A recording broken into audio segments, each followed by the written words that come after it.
Well, great now to be joined by White Sox Director of Hitting, Ryan Fuller, here hanging out with us. Ryan, correct me if I'm wrong, but I read that you were once a financial advisor, a high school English teacher, high school hitting coach as well, and here you are, Director of Hitting for the White Sox. How did this unique journey shape you as a coach? That's all correct. Yeah, really interesting journey, but really happy with where I am today. But all those jobs beforehand, especially teaching, being in front of a group of kids where they'd rather be anywhere else in the world. How do you make it engaging? How do you make the information pertainable to their lives? And that's what we're doing with the hitters here. Every hitter that comes to camp has a plan in place, and we tell them wherever they are why we think we can get them to another level. So all those experiences have kind of culminated into what it is today.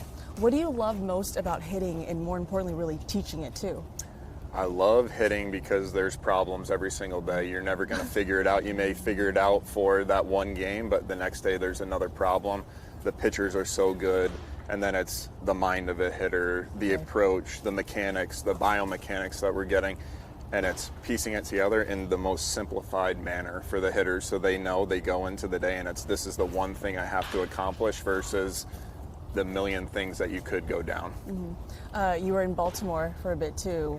How was your time there, and what did that really teach you and prepare you for your time here with the White Sox? Baltimore, incredible people there. I say I got my master's and doctorate in baseball there. Unbelievable people, and really working with a really young group of talented hitters, much like we have here with the White Sox. So I feel like gone through from being literally the worst team in baseball to being one of the playoff teams year in, year out. So looking forward to having that experience happen here. Second season here as the Director of Hitting for the White Sox. When you've arrived here, what do you feel like needed to change with this organization's hitting philosophy?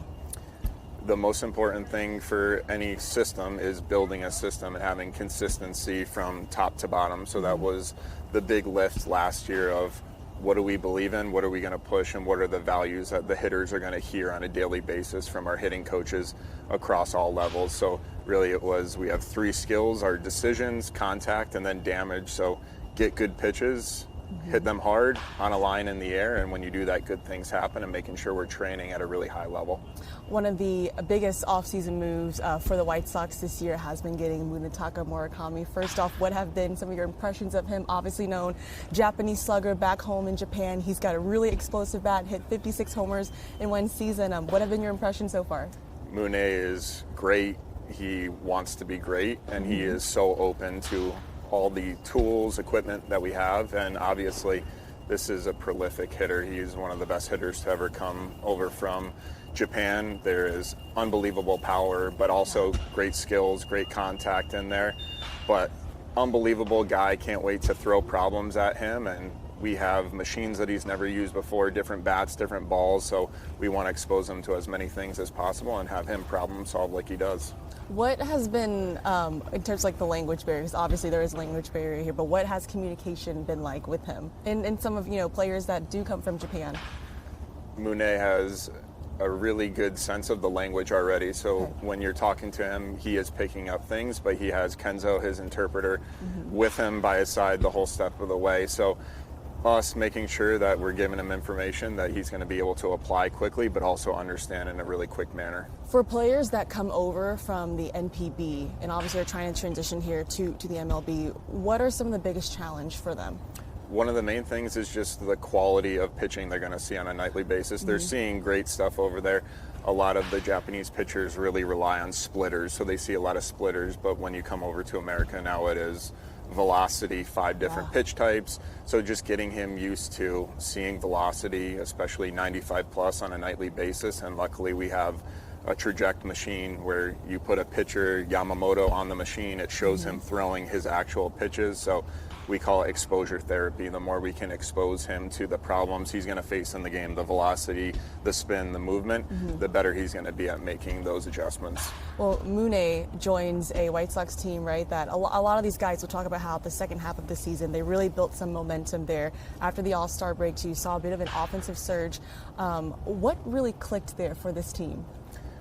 The young guys obviously were performing very well. You see guys like Colson, Kyle Teal, Chase Mydroth, Miguel Vargas making some adjustments, and it was really leveling up their training on a daily basis too. So the guys know the quicker we get to game speed, the more likely what we do in the cage translates to the field. So rather than coming in kind of going through the motions, it was, okay, the intensity is right there when they step into the cage.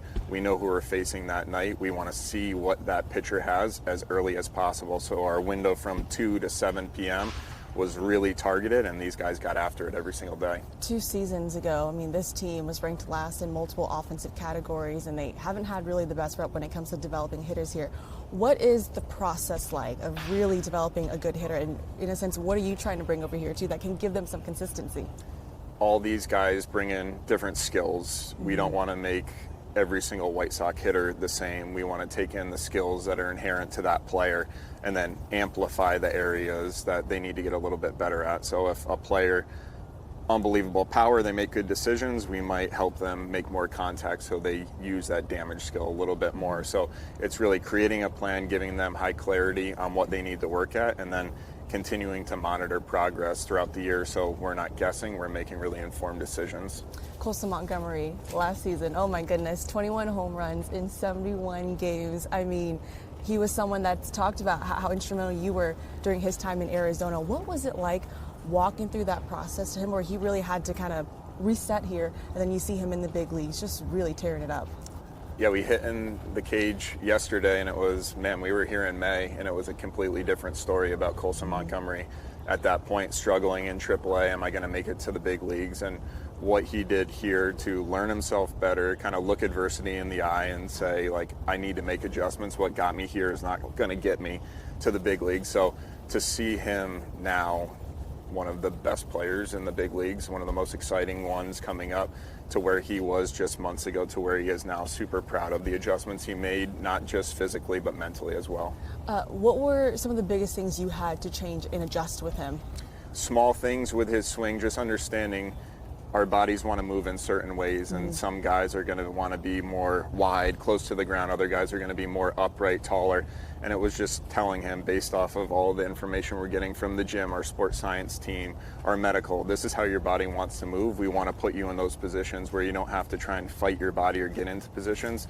It's just natural. And then it was, how are we game planning? When we step in the box, what's going through our mind, and getting to a spot where it was, I feel confident in the way I move, and I feel confident in the plan I have. Well, along with Colson, you got Chase Mydroth, Kyle Teal, a lot of young guys here, Edgar Kara as well. What kind of step forwards do you want to see them take?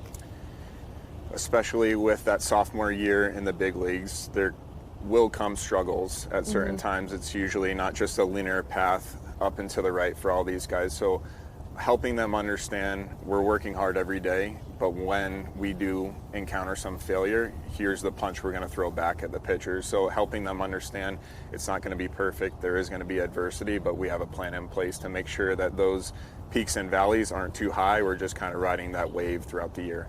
There is a familiar face on this roster for you, Austin Hayes. I know you guys overlap there in Baltimore. What does adding a bat like that to this lineup do for this team?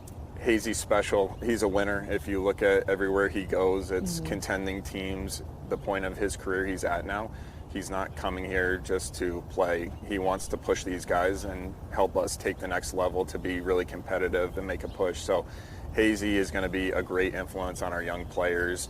He's a pro. He gets after it in the weight room. He gets after it in the cage, and these guys are going to see what it looks like to be a really consistent player once you get into your 30s as well. Overall, year 2 with Will Venable, and you look at this team, good mix of young guys, some key veteran players as well. What excites you overall about this group? Man, this group, you look at the front office, Chris, you look at Will, our manager, it's just a positive, supportive group, and that trickles down to the players, and you see them, the work they put in every day. They push each other. It's really positive, but they also talk a lot of crap to each other, which is a lot of fun. It's just a really fun environment to come to work every day, and that's really a credit to the leadership we have of setting the tone of how we want to be and how we want to act every day. Awesome, Ryan. Thanks so much for the time. We're enjoying this Arizona sun, right? Me too. Awesome.